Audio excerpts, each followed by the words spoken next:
Une fois encore, nous n'avons pas forcément vu un Real Madrid convaincant, sachant que le club madrilène vit encore sous certaines polémiques. Mais voilà, il faudra continuer à avancer parce qu'il y a quand même eu un résultat positif important, notamment pour cette fin de saison qui arrive, notamment pour essayer de gagner cette Liga 2025-2026. Mais sinon, entre-temps, tu dois continuer à travailler, tu dois continuer à avancer vers les prochaines échéances. Et justement, il y en a une qui sera très difficile dès ce mercredi 11 mars.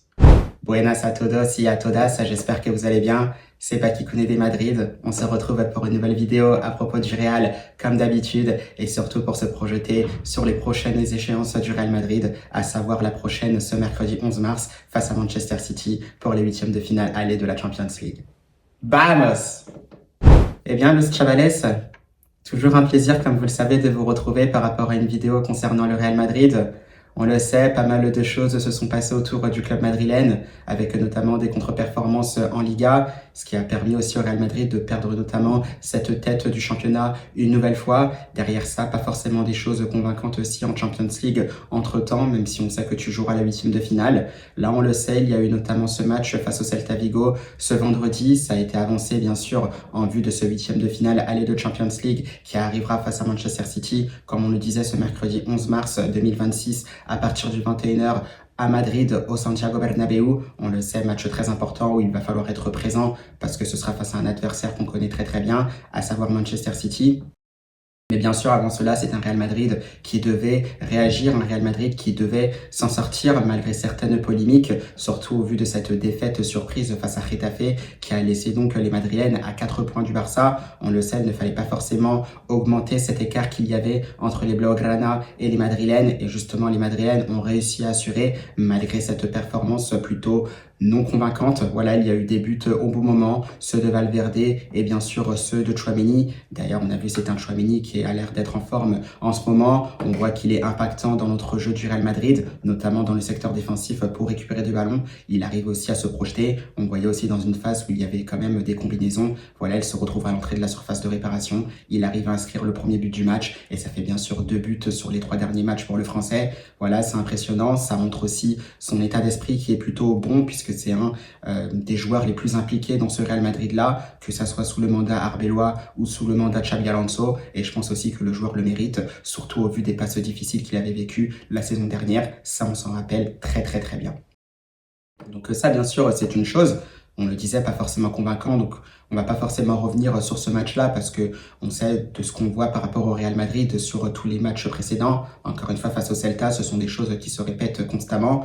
Donc voilà, toutes les erreurs qu'on peut voir, vous les savez, on les connaît. Donc je pense qu'on va pas forcément revenir là-dessus. Maintenant, c'est vrai qu'on a vu que c'est un Arbeloa, au vu de certaines polémiques, qui a quand même décidé de tendre la main à certains joueurs qui le méritent certainement, comme une nouvelle titularisation pour Thiago Pitarch.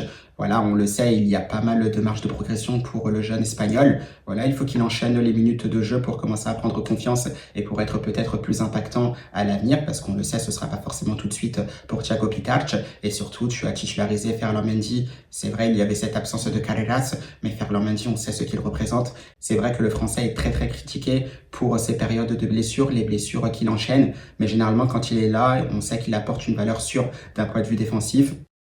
Et ça, je pense qu'on n'a pas besoin d'être surpris, on n'a pas forcément besoin justement d'en attendre davantage parce qu'on sait que Ferland Mendy est une valeur sûre quand il est bien à ce poste-là. Là, ça va, il a été plutôt solide quand même pour un retour en tant que titulaire dans un match pas facile face au Celta parce qu'on le sait, à l'Estadio Balaidos, ce n'est jamais simple. Et pour le coup, c'est un Ferland Mendy qui aura su bien réagir, qui est resté quand même assez solide. Et par la même occasion, c'est un Real Madrid qui se sera imposé dans les dernières minutes. Donc voilà, c'est plutôt une prestation plutôt correcte pour le Français, même s'il peut faire beaucoup mieux. Et je pense que c'est déjà pas mal, même si c'est vrai qu'on reste dubitatif pour l'ensemble du Real Madrid. Donc on le sait, ce match qui est passé, on a vu le Barça qui s'est imposé à Bilbao donc ce week-end, donc ce qui laisse toujours les deux équipes avec 4 points d'écart. Bien sûr, il y aura des prochains matchs qui arriveront, notamment celui du Real Madrid après City en Champions League. Évidemment, ce sera face à Elche le samedi 14 mars à partir de 21h à Bernabéu. Un Real Madrid aussi qui n'aura pas droit à l'erreur. On verra ce qu'il se passera. Mais avant d'arriver à cela, avant d'arriver à cette 28e journée de la Liga, il y a d'abord ce fameux match de Champions League entre le Real Madrid et Manchester City. On le sait, deux équipes qui se connaissent bien. On n'était pas forcément surpris lorsqu'il y a eu le tirage au sort, puisqu'on se doutait énormément que ça allait être ainsi, que ça allait être le Real Madrid face à Manchester City. On ne s'est pas trompé, maintenant on y est. Deux équipes qui se connaissent très bien, qui se sont beaucoup affrontées dans les tours à élimination directe dans cette Champions League. On le sait, par moments, ça a tourné à l'avantage du Real Madrid. Des fois, ça a tourné à l'avantage de City. Ces deux équipes-là se sont déjà affrontées aussi en huitième de finale. C'était lors de la saison 2019-2020. Ça avait souri notamment aux joueurs de Pep Guardiola qui s'étaient imposés au Bernabeu et qui se sont imposés également aussi du côté de l'Etihad Stadium. Donc voilà, ça se partage. On sait que c'est des matchs assez équilibrés entre les deux équipes. Maintenant, on avait déjà vu ça aussi lors de la présentation de tirage au sort de ces huitièmes de finale. Un City qui paraît aussi supérieur à ce Real Madrid-là, collectivement parlant. C'est sûr, beaucoup plus de cohérence. Un City qui s'est quand même renforcé intelligemment cet hiver avec l'arrivée aussi de Marc Guéhi en provenance de Crystal Palace. Un Manchester City aussi qui a l'air d'être beaucoup plus cohérent, qui a aussi des joueurs de talent finalement comme le Real Madrid, donc pas besoin de les présenter, Erling Haaland, Marmoush, Phil Foden, Jérémy Doku, Ryan Cherki, du Tijani Reinders, on a Gueye maintenant derrière, voilà, il y a du O'Reilly, il y a du Ait Nouri, Donnarumma évidemment dans les buts, ce sera aussi un des duels à surveiller sur cette double confrontation entre Donnarumma et bien sûr Thibaut Courtois parce que ce sont deux gardiens très difficiles à battre et on sait pertinemment que ça peut se jouer là-dessus sur les interventions des deux gardiens durant ce huitième de finale. Donc on le sait, c'est à Manchester City aussi qu'on retrouve. Les Citizens se sont déjà revenus au Bernabeu, donc c'était pour la phase de championnat en Champions League. On sait que les Citizens se sont imposés justement de buts 1 du côté du Bernabeu. On le sait, deux équipes pas forcément convaincantes. C'est vrai que c'était un match assez hypnotisant, c'était pas forcément intense, on n'avait pas forcément l'impression que c'était un vrai match de Champions League. Mais voilà, toujours est-il que c'est un Manchester City qui était nettement plus cohérent que ce Real Madrid-là. Et évidemment, ils ont réussi à faire la différence et s'imposer de buts 1 au Bernabeu. Donc on le sait, je pense que c'est un City qui est plutôt favori sur cette double confrontation-là. Maintenant, voilà, dans un match de Champions League, tout est possible.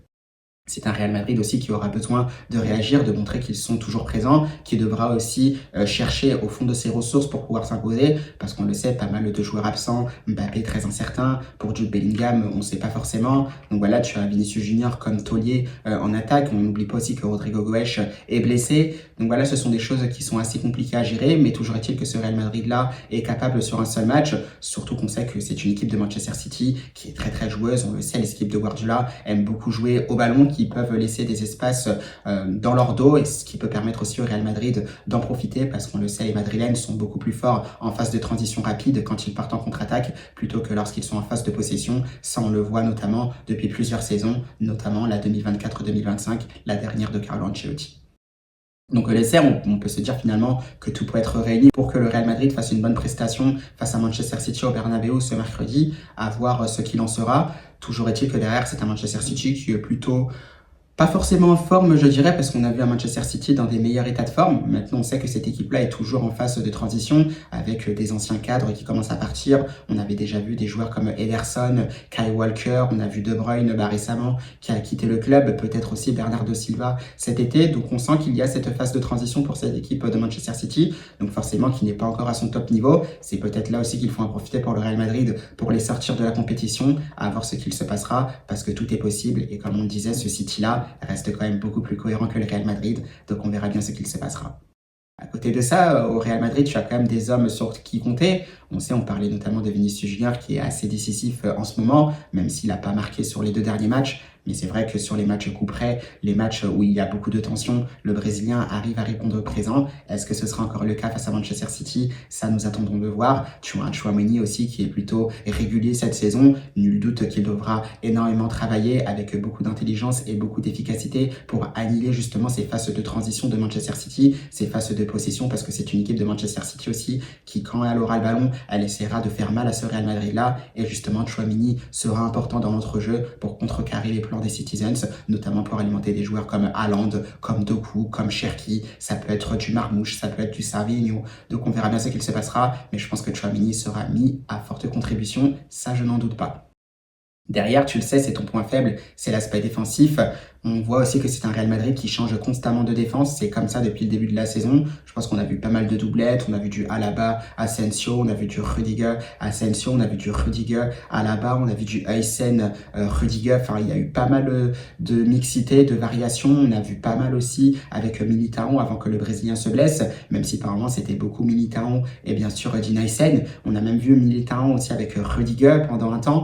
Donc voilà, pas mal de changements dans cette défense du Real Madrid. Ce qui fait que tu pars pas forcément avec des bases solides, tout en sachant que des fois ça change entre Trent Alexander-Arnold et Dani Carvajal. Bon, on a un Carreras quand même qui joue beaucoup à gauche, étant donné que Ferland Mendy était quasiment blessé toute la saison, donc là-dessus ça change pas de ce côté-là. Mais voilà, t'es pas forcément rassuré parce que ça change constamment, et c'est vrai que quand tu arrives dans des matchs importants comme en Champions League, notamment face à Manchester City dès ce mercredi, ce manque d'automatisme, ça peut vraiment coûter très très cher au Real Madrid. Donc j'attends de voir comment les Madrilènes se comporteront dans l'animation défensive ce mercredi. Et bien sûr, Thibaut Courtois, ça dans les buts, ça ne change pas. C'est bien sûr un portier belge qui est vraiment très très solide. On le sait, c'est le meilleur gardien du monde et nul doute voilà qu'il fera des choses extraordinaires pour essayer de permettre au Real Madrid de passer le prochain tour. Donc finalement, on verra bien ce qu'il se passera. Je pense que c'était une présentation assez brève mais assez efficace de ce match-là. On n'est pas forcément trop rentré dans les détails, étant donné qu'on connaît très très bien ces deux équipes, que ce soit City comme le Real Madrid. Vous le savez, on en a marre, je pense, de manger des pâtes. Et voilà, on va devoir se contenter une fois de plus. On espère que ce sera évidemment un très beau match. On aura aussi justement Arbeloa en conférence de presse ce mardi. On écoutera bien sûr les mots du coach espagnol. Ce sera aussi avec un autre joueur du Real Madrid, à voir qui ce sera pour se projeter un peu sur ce huitième de finale aller de la Champions League. En attendant cette conférence de presse, on a vu le Real Madrid qui s'est entraîné aussi ce dimanche, donc justement pour la préparation de ce huitième de finale de Champions League. On sait notamment que certains joueurs blessés continuent leur processus de récupération. Pour les autres, voilà, on continue, on se prépare, on commence à monter en intensité, on commence à se mettre bien sûr petit à petit dans ce match qui arrive et on espère que la victoire sourira au Real Madrid, bien évidemment. Donc voilà, Los Chavales, je pense que c'était à peu près tout pour cette vidéo de présentation pour ce match entre le Real Madrid et Manchester City. On le sait, plus que 4 matchs, je crois, dans ce mois de mars, puisqu'il y a ce huitième de finale aller face à City. On aura bien sûr le match face à Elche ce week-end en Liga, le samedi 14 mars, à partir de 21h au Bernabeu. Puis il faudra aller du côté de l'Etihad Stadium le mardi 17 mars pour affronter Manchester City en huitième de finale retour de la Champions League. Et ensuite, le dimanche 22 mars, à partir de 21h au Bernabeu, derby madrileño entre le Real Madrid et l'Atleti. On le sait, match important aussi dans la course au titre pour les Madrilènes. Donc on verra bien ce qu'il se passera. Toujours est-il que pour le moment, on n'en est pas encore là. Il y a d'abord ce huitième de finale aller de la Champions League face à Manchester City. Et bien sûr, il faudra réaliser une belle performance pour les hommes d'Arbeloa. Donc on verra bien le Chavales, hâte d'être à ces huitièmes de finale. Il y en a des très très beaux aussi en perspective. On peut retrouver du Chelsea face au Paris Saint-Germain, un très joli Barça-Newcastle, un Atlético de Madrid face à Tottenham. On le sait, un Liverpool-Galatasaray qui peut être intéressant à regarder. Donc voilà, il y aura aussi des beaux matchs. On verra ce qu'il se passera du côté de ces huitièmes de finale-là. Bien sûr, vous pouvez laisser vos pronostics en commentaire, qui vous voyez bien sûr en quart de finale de cette Champions League. Et moi, Los Chavales, on arrive en cette fin de journée de dimanche. Donc évidemment, moi, je vous souhaite une très très bonne fin de week-end. Bien sûr, un bon début de semaine qui arrive dès ce lundi. Donc, et tout ce que je dis, c'est tout simplement à la Madrid.